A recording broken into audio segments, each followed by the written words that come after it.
Good morning, and thanks for joining us today. I'm so excited that you chose to click on our link and watch this video. It's Angela with KidCheck, and I am very excited today to present a special guest that we have with us. And if you're wondering, the title of this discussion is called Church Safety and Child Protection for the Modern House of Worship. And we are so excited to have our guest here with us today. He comes to us with a wealth of knowledge, tons of experience, and lots of real world training. So we're excited to be able to share his wisdom with you today. So I'd like to introduce you to Craig Cable. Hi, Craig. Thanks for joining us. Hey, thanks for having me today. I really appreciate it. Absolutely. It's so funny. I was thinking about this, how the tables are turned today. Last week, Craig actually interviewed Alex and I. Group Publishing did a free webinar called Through the Eyes of a Predator. And Craig was actually the interviewer with Alex and I. And so this week I get to interview Craig, which I think is kind of funny because now the tables are turned. But I will share that Craig is far more articulate, organized, and much more of an eloquent interviewer than I'm sure that I am. No way. You guys raised the bar. I'm feeling the pressure today. I am feeling the pressure.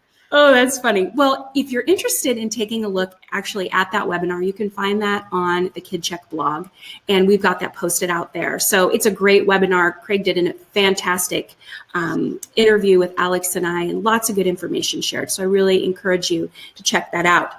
So before we kick this off, I want to talk a little bit about Craig's experience because it really is a unique perspective that he comes to church safety and child protection with. And I want to talk a little bit about that.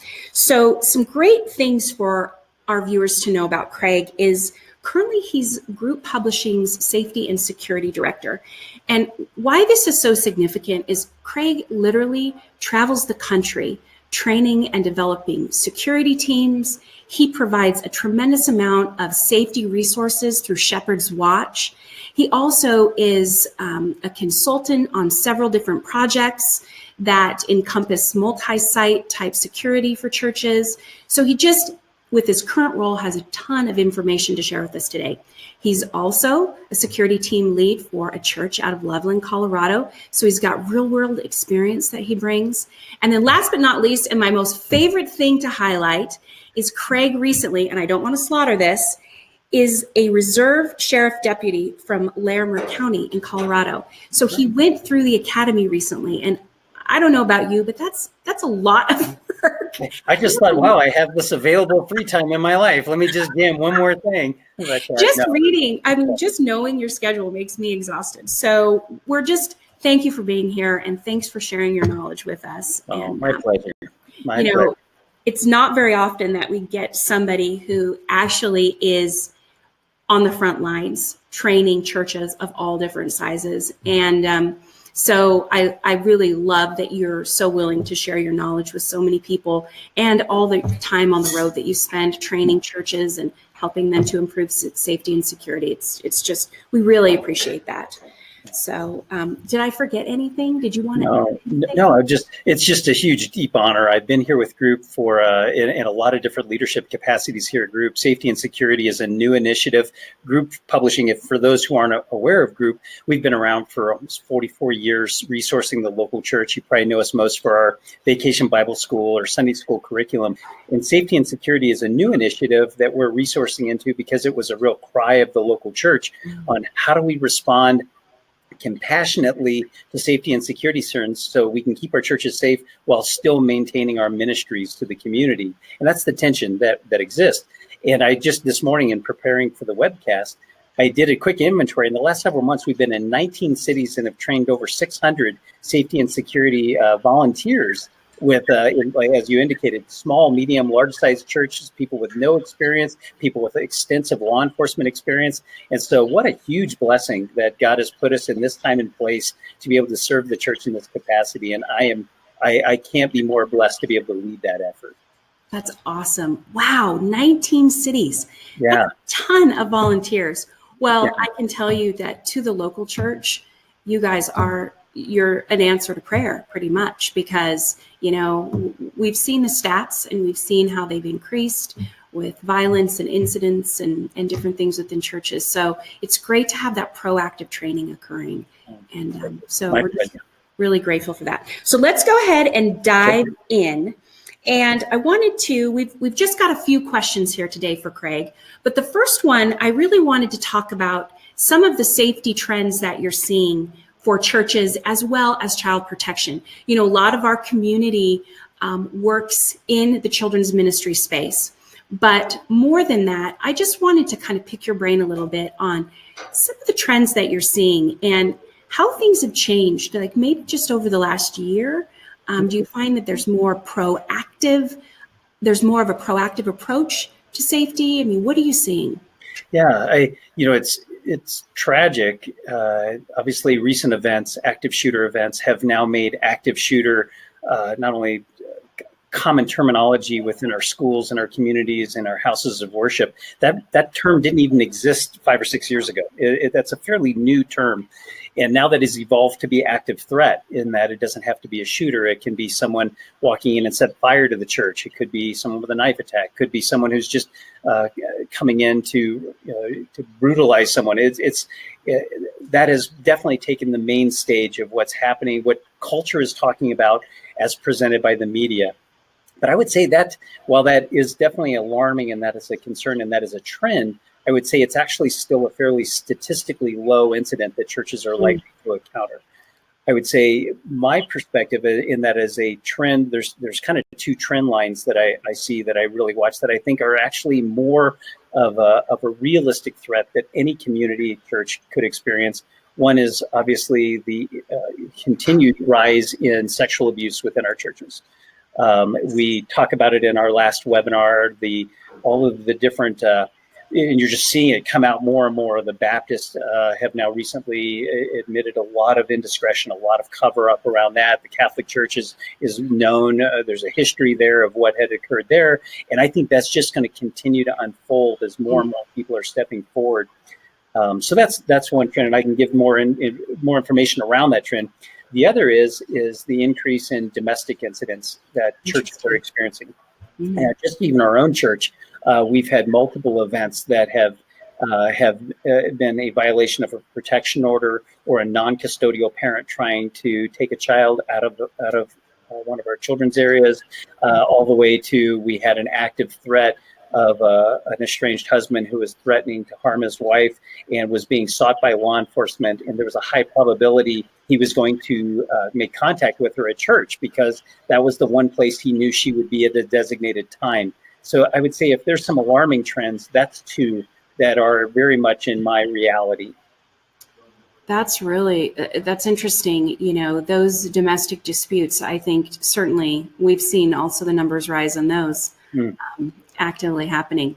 So one thing I forgot to mention is for those that are viewing this video today, a couple things that Craig and I really want you to leave this video with are, one, a really good sense of the trends that are happening as Craig just described, but two, we also want you to gain an understanding of how the landscape is changing to meet these current trends.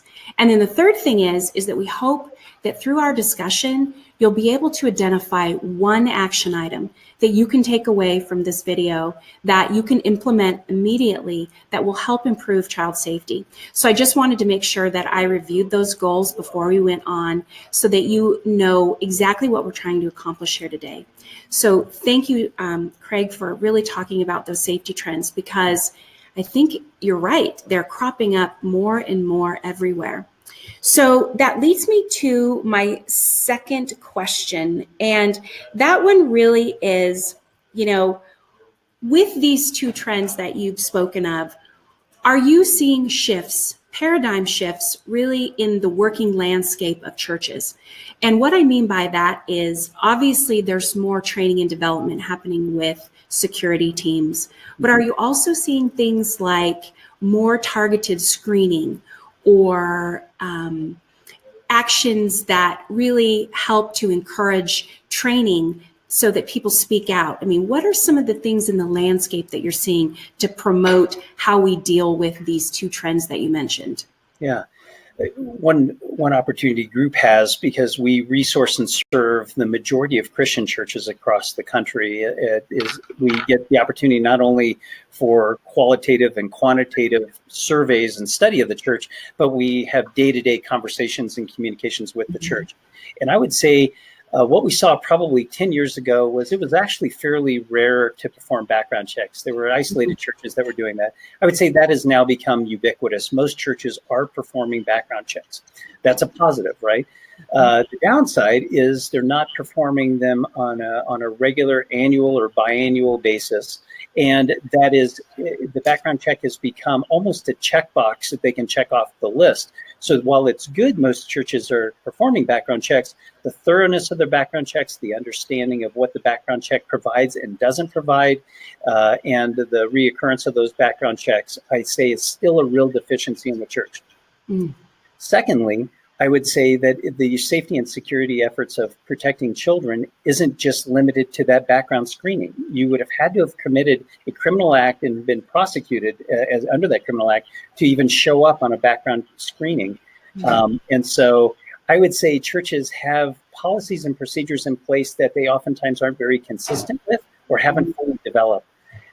So for example, oftentimes when I'm talking to a children's pastor or leading a security training, they believe they're safeguarding their church from a nameless, faceless predator lurking in the dark shadows who's trying to gain access into the church, when the higher probability is actually it's going to be someone they know. It's going to be a personal relationship with someone in the church.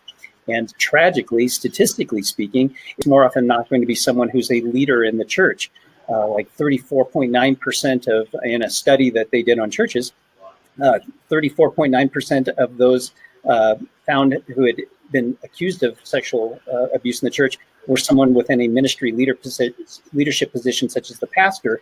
And then right behind it, 31.4% was a youth minister. So it is people we know. And where I see is that they are, the church is very forgiving, and we want to be a place that's filled with grace and forgiveness. But where we cannot compromise is in the safety of our children. And so having good, sound policies and procedures in place and adhering to those policies and procedures are huge. So I would say we have come a long way. There's still a long way to go in that respect. The other, if you don't mind me saying one more thing regarding the domestic opportunity, is that I say 5 years ago it was very rare to find a church that had safety and security teams. Yes. We now find about 50% of the churches we poll actually have a fairly newly formed safety and security team. That's positive, right? We've come a long way. I'd say where I'm finding the deficiency is that they are an ad hoc team that has been formed without a real plan of training and qualifications and meeting standards. And they don't really have a plan to integrate that with the mission and the culture of their church. It's just a group of people stepping up who are willing to provide that role, but they're almost an outside entity. They're not integrated into the safety plan of the church. So while we've come a long way, there's still a long way to go with that. That's great. And that is so consistent with what we see when we speak at conferences and such, in terms of there's just not a lot of structure put around some of these ad hoc teams, and which hopefully that will change. But one thing we've also seen is the deeper connection between children's ministry and utilizing the security team. Absolutely. And I think that is so exciting, because the security team just provides a significant buffer between the children's ministry area as well as any potential incidents. And so I'm really hopeful that as people like you go out there and train and educate and provide more structure around these teams, that they'll also become much more integrated with some of the ministries that are there, namely children's ministry, because they're just such a great resource for children's ministry. Yeah, at our church security trainings, that's one of the first things I tell the teams is they say, well, how do we protect our families? And I said, well, first off, if you want to hear what's happening in your church, whether or not there's strained relationships or estranged marriages, the first place to go is the people who know that answer, and that's largely the children's ministry volunteer. So true. If you don't have a conduit of conversation, regular communication, you're really missing out. That's an incredible resource to you, and working collaboratively with them, not only in the communication, a two-way communication, but also inviting them to training discussions. And we'll talk a little bit about some, I think, opportunities that churches can do right now that'll make a difference in their church. And it's going to start in that area. Great. So based on everything you've seen, like within the last year, in your opinion, what do you think is the number one threat or risk to any house of worship? I would say my feeling would be the sexual abuse is probably, it's for a variety of reasons, not only of its high rate of incidence, high level of threat, but the long lasting impact of that incident. It's and oftentimes when I talk to churches, and it's a challenging question that I ask them, is they say, well, there's basically, when you come to risk, there's three options. You can see the risk and take steps to mitigate the risk. You can see the risk and accept the risk, because some risks are worth or just the church has to make a conscious decision. We see that as a reasonable risk, but we're willing to accept that risk. Or the last is, and which isn't really an option at all, which is ignore the risk. Mm. And I would say churches, I'm finding still, unfortunately, they're ignoring the risk and aren't taking reasonable steps to mitigate. And to me, there's not an option to accept it. It's when it comes to kids, that is not the place to compromise. And so I would say that's probably, I'm still seeing as the number one. Absolutely. And, that's really consistent with what we're seeing in terms of stats, is that allegations of sexual abuse are still the number one reason that churches are taken to court. Yeah. So that would fall right in line with exactly what you're saying.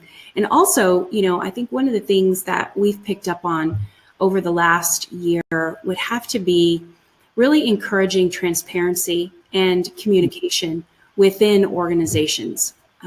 We know from times past and some unfortunate incidents that there were red flags all along, but nobody said anything.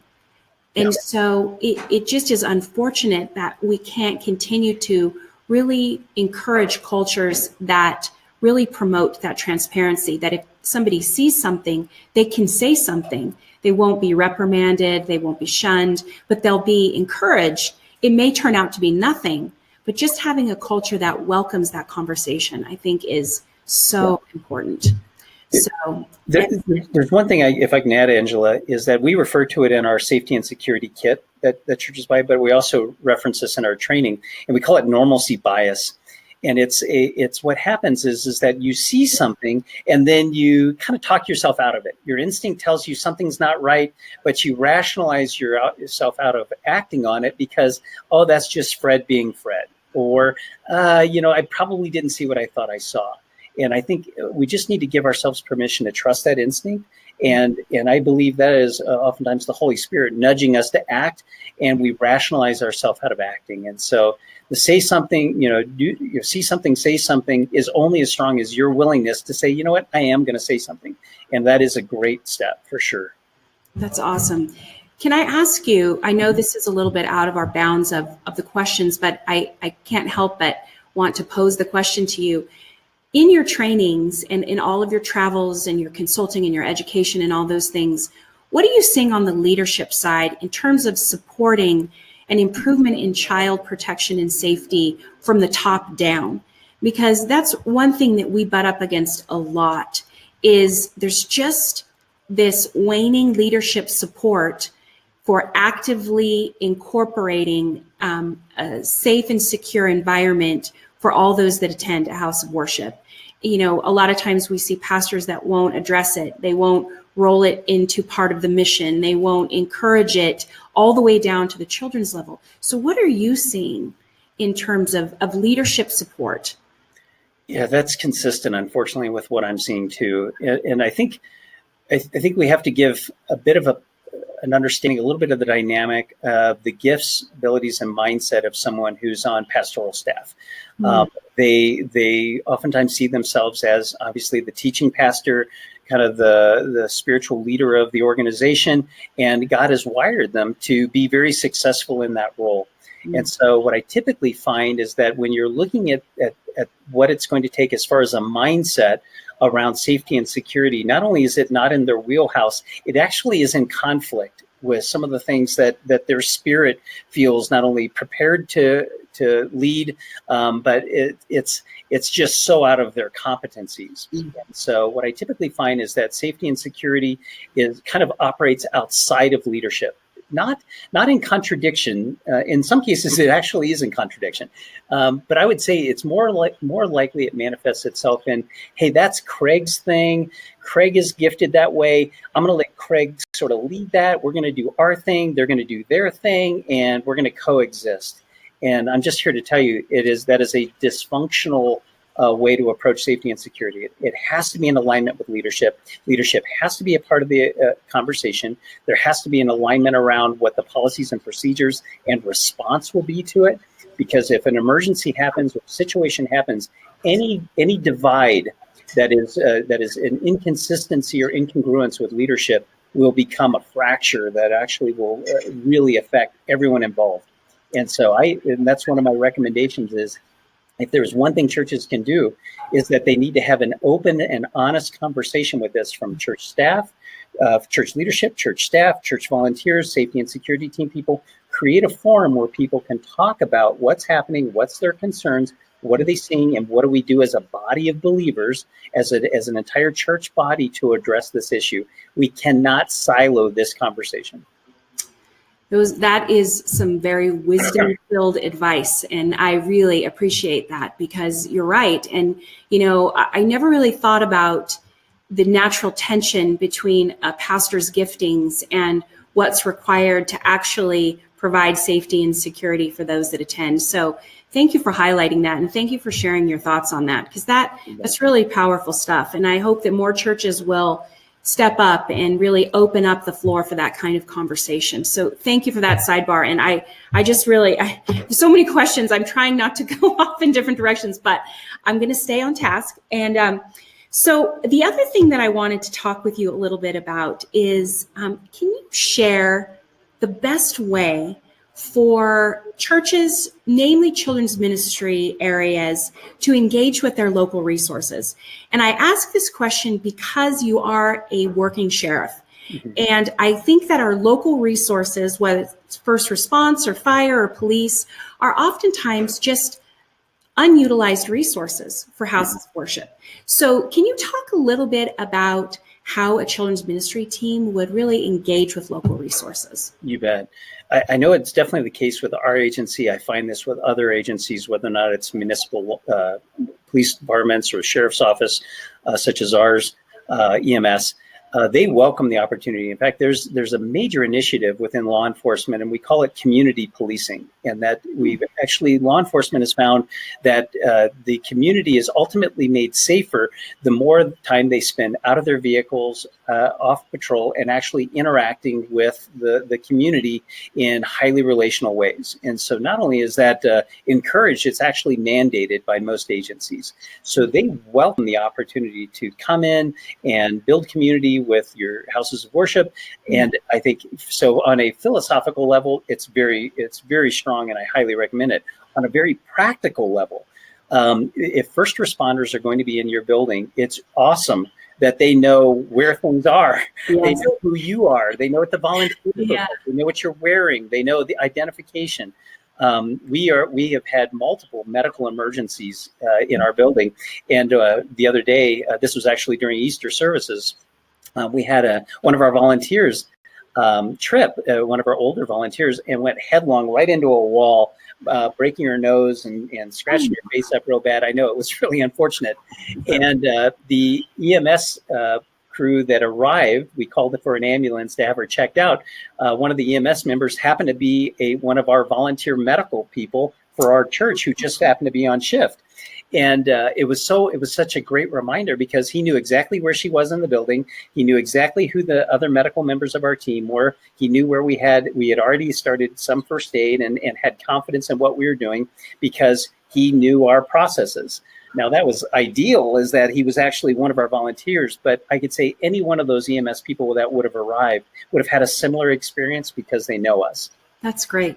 And I really like that they come into your facility and they get to know about your facility, especially from the safety and security side. If you have plainclothes security volunteers and, ones that are uniformed, or, just all of that landscape. But that's really fascinating. And I'm glad that you shared that, because we hear about that all the time, that the more time that the local resources or first responders spend training in your facility or getting to know it, the safer that facility becomes. Yeah. So that's great.